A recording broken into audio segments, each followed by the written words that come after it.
All right. Um, this topic may offend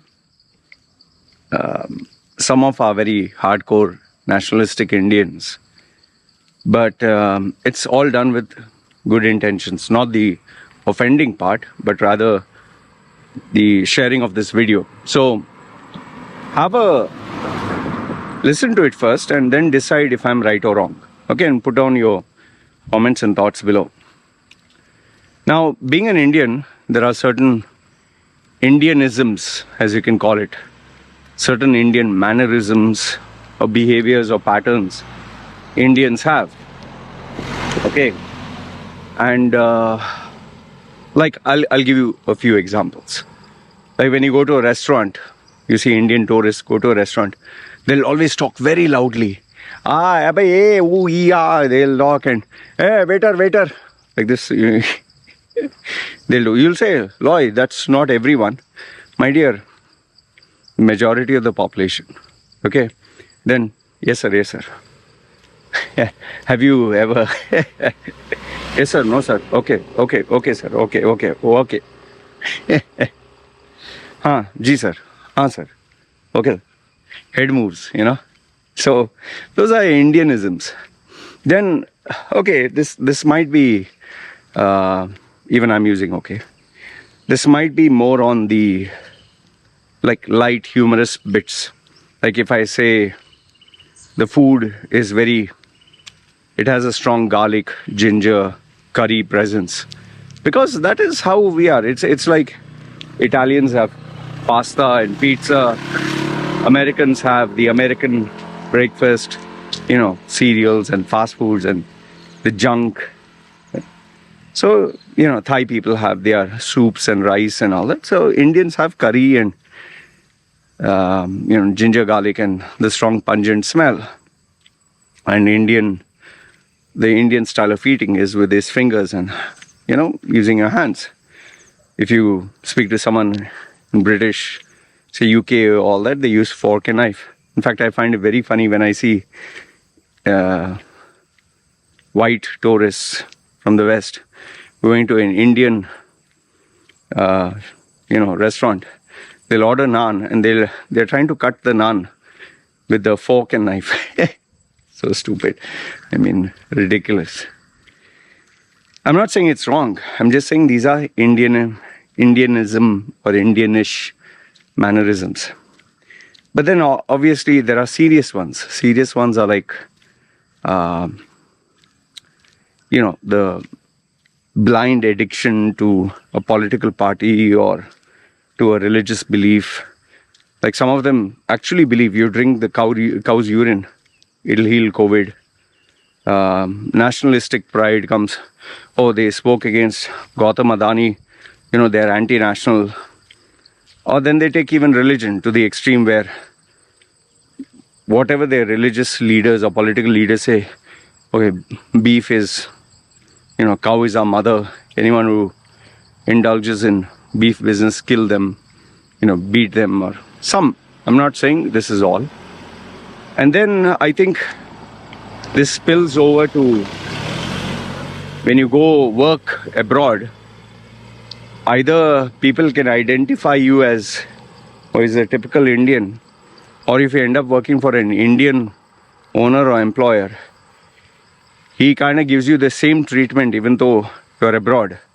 He'll have the same set of rules. He'll negotiate the salary the same way. He'll make your life miserable the same way. You get paid for 8 hours, which is international standards, and you have to work only 8, but he'll make you work for 12 or 14. He'll ask you to come during your free days. He'll be stingy in paying you. And then obviously, when you talk of tourists, going to a hotel and taking the soap and the shampoo and the tissue and the accessories. We have seen this in viral videos. How people do that when they go to restaurants and hotels. You'll not believe, even educated people who have money, they still do that even today. I've been told by so many Thai restaurant this thing that they see them taking stuff and from the hotels. Even W, which is a major brand, they had one incident, but they chose not to put it on social media. And W is not a cheap hotel. These were, wealthy people. In fact, there was news where a very rich Indian girl, daughter, she was stealing from a cheap, clothing store. She stole a pair of jeans. Google searched this. And the police stopped her at the airport. And when they asked her, why did you do that? Because she's rich. She said, just for fun, adventure. See, I know you'll say this is a rare one. But remember, one bad apple spoils the whole basket, or whatever the saying goes. So, these are typical Indianisms or whatever. Like, and especially in Pattaya, they have Indian walks into a bar. What does he order? One Coke or soda. And for 6 of his friends with straws. They make fun of you. Even when asking for prostitutes for sex, the last price discount. How much? Last, me, my friend, and then personal hygiene. Okay. Anyway, I don't want to keep harping about all this. But now the question is, how can you change? Okay, I thought I'd come up with a few pointers for you guys. See, the first one, the foundation for the whole thing is you need to really want to change. If change doesn't come from within, if that deep drive and desire is not there, forget it. Nothing is going to happen. Even if you want to lose weight, even if you want to get a better paying job, that desire, that drive should be there, that fire should be there, that obsession should be there. That is number one, which is, you might say, isn't it obvious? No, it's not obvious. That is why majority of you are still the same where you are. That should be there. And that brings about consistency and repeated action. The second one is you need to get rid of your pride, your defensive ego, your low self-esteem. Because with low self-esteem, you put on these walls of, hey, and you start showing off. That is why people who have accomplished big things, they're very humble. They don't need to prove their point. They really, truly believe themselves. But those people with very low self-esteem who are worried of getting hurt and all that, they're always sarcastic or defensive or make fun. Like when I speak bad about the corruption or the rape or issues about India, you get these guys, they'll not address the topic. They'll personally attack me. And that also they'll talk in Hindi or something or bad words. I mean, how does it help? And let's forget that. From where did it stem? It stemmed from the fact that they feel someone is attacking them. They don't see this as an issue. They see it as nationalistic pride. Their low self-esteem, want to associate with, oh, this is my country, my religion. Focus on that issue, no? So you need to keep your pride, your ego, and that's the only way you learn. See, when you, let's say, want to learn karate, or you want to learn judo, or martial arts, or boxing, you can't go to your coach and have your nose up high, your head up high. He'll smash you. But if you go humble and say, sir, teach me. I really want to learn. I want to be a student. That is where the actual education or learning process begins. Okay. Number 4, I would say, very important, very, very important. You absolutely must get out of India. Now, I'm not trying to encourage brain drain or say, even for a few years, if you go and live abroad, stay abroad, not as a tourist, not as someone who is just going to study. See, I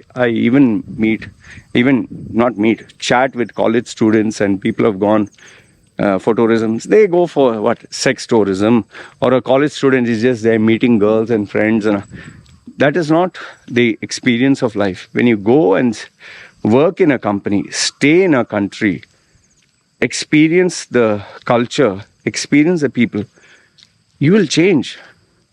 I'll give you a classic example. The amount of hatred that there is for Pakistanis or from people in India is unbelievable, because they visualize a Pakistani or Pakistan on what media shows. Some guy with a big beard and Taliban and ISIS and they fighting and military, and they see these war movies and all that. And of course, even Indian movies focus on Pakistan being evil and Pakistan militants and Muslim militants and whatever. But I lived in Dubai. We had Pakistani neighbors, Bangladeshi neighbors, Muslims. Indians, Pakistani, they all sit together and eat. They are so okay with each other. Hindus, Muslims, Christians. Yes, they have their nuances and differences, but they are so perfectly polite and perfectly okay with each other. In fact, I've always enjoyed, me as an Indian, always enjoyed Pakistani food, paya, then, magas. Magas is goat's brain, meat, kadai. Oh, some of their food is amazing. Even their roti, their naan. I've really enjoyed it. Pakistani food is unbelievably delicious, but you'll put on solid weight. The chana masala is to die for. I'm telling you, there's no one who can make a Pakistani chana masala. It is to die for. I've not eaten since 6-7 years now. Oh, paya. One is paya, joints, bone soup. One is chana masala. I used to eat from Karachi Darbar, I think. Beautiful place here.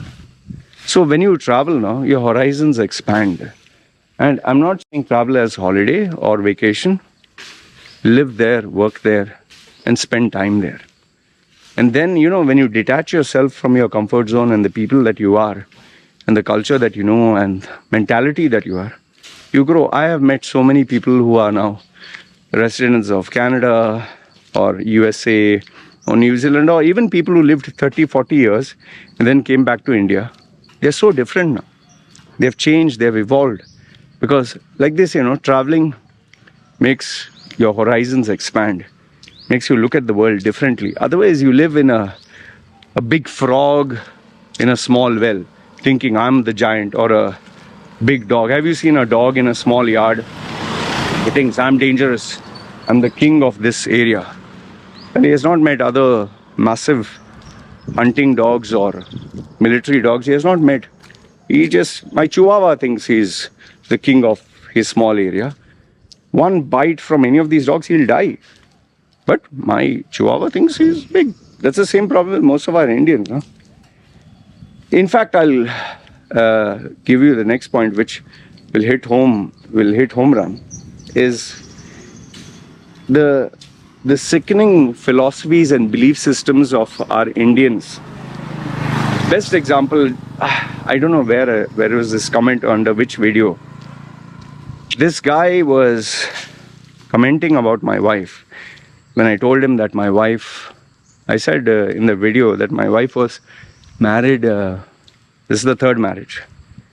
So he put something in the lines of she's second hand or she's third hand or something like that. Okay. Now, had it been anyone normal, they would have taken this very offensively. For me, I don't take it because I know how the Indian mentality works. And I wrote him, I said, I totally understand where you're coming, because it's your upbringing. It's your upbringing. It's your family. It's your friends. It's your religious values that teaches you to talk about women like this. Or I don't know the exact words. If I get the screenshot, I'll share it with you. And then he said, hey, bye, and something like that. This is India. This is how we are. See, the mentality is a man can sleep around with 20 women. He's still a man. But a woman sleeps with more than one guy, then she's a slut. This is a guaranteed belief system in India. I'll challenge you. I'll challenge you on this. Prove me wrong that this is not a accepted belief system. A guy can sleep around and be considered a stud. Oh, my son, so many girls like him. But if a girl has even found holding hands with a guy or sleeps with one guy, she's considered a slut. So for this man, my wife is third hand, or like he called her, as an object. But I'm pretty sure he has done a lot of stuff. He must have sleep around or have women. But that is perfectly fine. And when he does marry, he will date girls who are open to sleeping around. But when he marries, he'll want a virgin. He'll want a girl who is pure. But the same rules don't apply to him. Now, I know you can say this is how women should be. That's bull. That's rubbish. Men and women need to have certain standards. Yes, if a man sleeps around with 10 girls, he'll not get pregnant. Women's biology is when women sleep with more than one, she can get a chance to get pregnant. But that doesn't mean that this gives a free ticket to a man to be promiscuous and a woman to remain as a virgin. It's totally wrong. Very wrong. Okay, and the same double standards, they spill over to when it comes to their sister, they're very protective. No, nobody should look at you in a bad way. If anyone looks, I will, pot dalunga, I'll burst this thing. But they can see other people's, other sisters, daughters in a sexual way, that is okay. It's sad. This is a sad, one of the sad parts of the Indian mentality or the Indian upbringing. Women are looked down upon. Okay, men are looked up. It's pride. Like they constantly ask me, some Indian, when are you planning to have a son? They go about, when are you planning to have another child? I said, for what? No, you have a daughter, right? I said, yeah, I have a daughter. No, but don't you want a son? See, because they think son is pride and name, and who the hell cares about? This is so Indianish, seeped with tradition, culture, and who the hell cares about the name? Are we still in that village? Oh, the Ambani family and this and that. Nobody gives a damn about your name, my name when we die. Such a nonsensical this thing. So, this kind of mentality stems from where? Born and raised in a small household, typical community, typical religion, typical upbringing. But now let's say you travel to the West, and there you see men and women living freely and not necessarily promiscuous. But then when you see how they behave, how they act, men and women differently, how women are so bold and empowered. And then obviously first it comes as a cultural shock, but later on you get along. And then you realize, okay, I'm settled down here, I'm going to get married. And let's say, you do want to get married to someone who's equal to your level of thinking. You marry with someone who is slightly open-minded. Okay, one option is you marry still a village girl to protect your ego, whatever, because you don't want to be questioned. Or you marry someone, you have evolved, now you're looking at someone who is educated, smart, dynamic like you. Now, the same rules will follow, right? If you marry her and you say, I'll marry you, but, I can go about freely. With other women, she'll say, I'm sorry, I'm not interested. If you want me to be loyal to you, you be loyal to me. So then you have to use the same rules. And this comes with expanding your horizons, knowing that if she's not going to take crap if you sleep around or cheat on her, she'll not take it. No one with, self-esteem, self-respect. Like if you have a daughter, simple question, if you're still a very Indianish guy, and her husband sleeps around, would you tell your daughter, no, stick around, stick with him, be loyal to him? Say, dump that guy, piece of shit, come back home. A man who is enjoying with other women, he'll not have this thinking. But when you have a daughter, and you see your own flesh and blood being treated like this, then you'll keep quiet. And I'll tell you, it's unfortunate men think like this. It's really sad. I have these Facebook groups where obviously these girls who are advertised there, Philippines or Thailand or whichever country. These are bar girls. They'll wear the skimpy. You can just go to TikTok. You can go to any of these Instagram videos and all. You'll check what they're wearing, what they're showing. It's so I wouldn't say sexy. It's so dirty. It's so cheap. Like if something looks sexy, artistic, I can understand.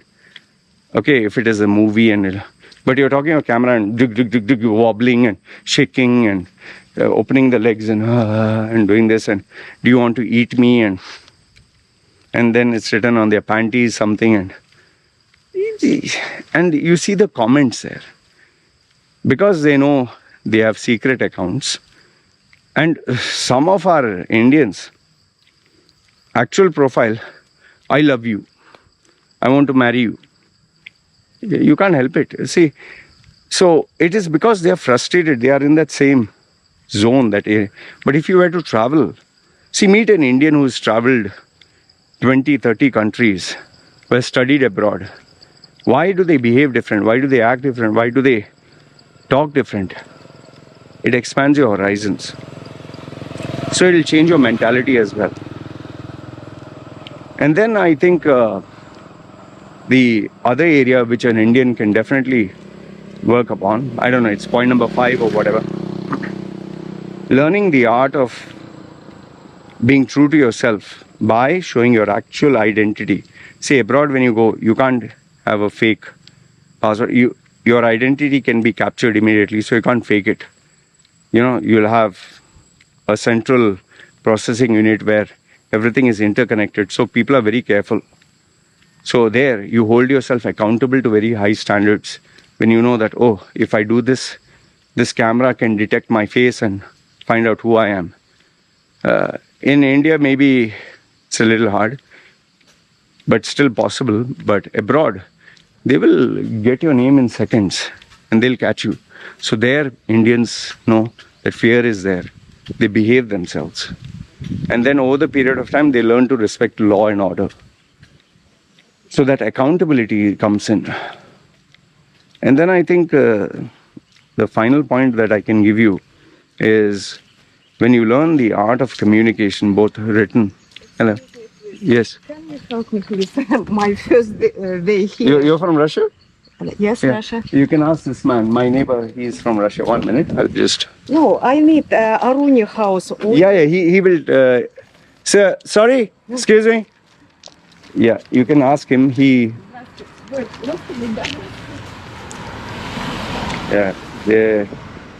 For me, the problem is, you must be wondering why did I send this lady to her. The problem is, you'll be shocked to know this. 6 years of staying here, 6 years, I don't know any of these people here. 6 years of staying here, I don't know any of these places. I don't know any of these neighbors. I don't know anyone's house, location, nothing. Seriously. I don't know because I don't like to mix. I don't like to talk. I like to maintain my privacy. I don't want anyone to know me and me to know anyone. Anyway, this was one of those random moments you caught on camera. Anyway, and I didn't want to give her the wrong direction, especially when I don't know. But I wanted to help her out. Okay, so where was I? Yeah, see, when you focus on the art of communication, both written as well as verbal, it'll help you grow and improve and make you a much better person. Literally, a much better person. And this will improve your edge where it comes. Like, see, look at Satya Nadella and look at Sundar Pichai. Nothing fancy about them. But their communication skills, very sure, absolutely perfect. Yeah. And last, if not the least, the final point. This one I'll give you as a bonus. You know, when you are exposed to competition globally, not just the typical same Indian faces, Indian people, but let's say you're competing with someone from Europe, Germany, France, USA, Africa, Nigeria. You start interacting with so many people. Philippines, Bangladesh, Pakistan. Arabs, your horizons will expand. You'll think globally. You'll think, okay, how can I improve here? Okay, he's educated in this Ivy League university. What do I do there? Okay, he has exposure to this multinational company. What do I do there? Okay, this guy has a backing from some rich Arab institute or whatever, what do I do there? You will stop thinking like the typical Indian. Oh, okay, he is from Chennai, he is from Punjab, he is from... It'll make you think on an international scale. See, overall, I'll tell you, there's nothing wrong in being proud of one's country, being proud of one's culture, being proud of one's nationality, family, language, religion. I'm not saying you should not. By the way, even grooming. When you start seeing other people well groomed, looking nice, obviously you'll be like, oh, okay, why doesn't he have underarm hair? Why do I have? Why doesn't he have body hair? Why do I have like a carpet? Why is it that they smell so nice? Why is it I smell like this? So, as you meet, you learn and grow, right? And yes, the typical Indianish, like what Punjabi say, dudi, like milk, we call it like breasts, and like that bobs and vagin, how we, oh, I love you, show me bobs and vagin. So, it's not that people from the West don't fantasize about women, but there should be a certain class, no? And that class comes from where? Global experiences. You'll not smell the way you smell, or you'll not dress the way you dress, or behave the way you behave when you're in an international forum. Why? Because your horizons expand. You're out of your comfort zone. You're being compared. People are looking at you. You suddenly feel naked. You feel so uncomfortable. Fuck was that? If I was not walking from a tree, I thought someone threw something at me. It hit my camera equipment. Anyway, Danny, thank goodness a coconut didn't fall. It was close. It was so small. It hit here. See, got one more thing. And we'll say God is telling you, whatever. So, see, overall, I'll tell you, when you get exposed to so many options, so many opportunities, so many risks, so much of pressure, you change. It completely transforms you from who you are and makes you a new person. That is why I told you, if you travel to 20, 30 countries, not as a tourist. Okay, tourist still, it shows you a different part of the world, but you're still back to your comfort zone. But when you stay abroad, mix with people abroad, live with people abroad, it makes you humble to realize the whole world is not India. The whole world is not Indians. India is not everything. India is not the greatest country in the world. Americans say it's the greatest country in the world. Indians say it's the greatest country in the world. China says it's the greatest country in the world. That's not the reality. There are so many other possibilities, so many other realities, so many other experiences. And that will help you become a better human being.